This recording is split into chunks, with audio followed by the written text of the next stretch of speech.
الحمد للہ وکفا وسلام علی عبادہ الذین اصطفى اما بعد فاعوذ باللہ من الشیطان الرجیم بسم اللہ الرحمن الرحیم یا ایہا الذین آمنوا توبوا الی اللہ توبۃ نصوحا سبحان ربک رب العزۃ عما یصفون وسلام علی المرسلین والحمد للہ رب العالمین اللہم صل علی سیدنا محمد وعلی آل سیدنا محمد وبارک وسلم۔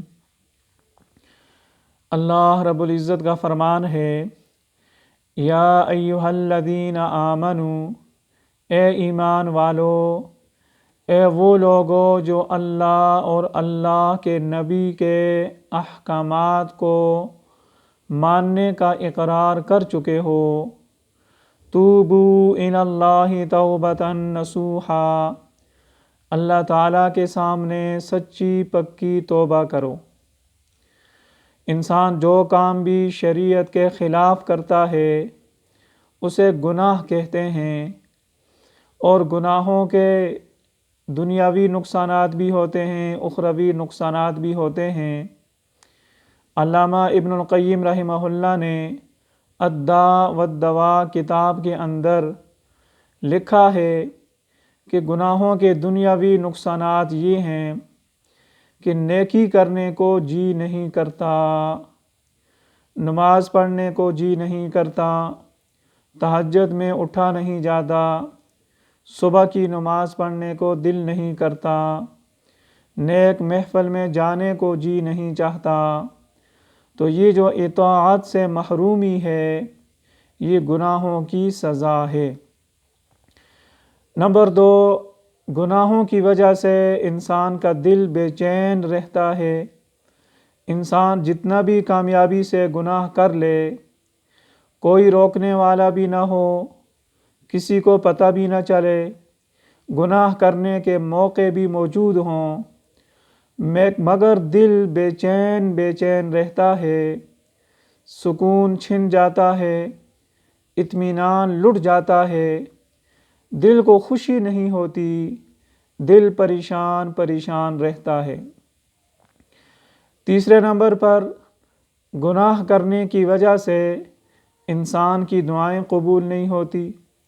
جو دعا مانگتا ہے قبولیت کے آثار ہی نظر نہیں آتے، پھر کہنا شروع کر دیتا ہے جی ہم کیا کریں، اللہ تعالیٰ تو ہماری سنتا ہی نہیں۔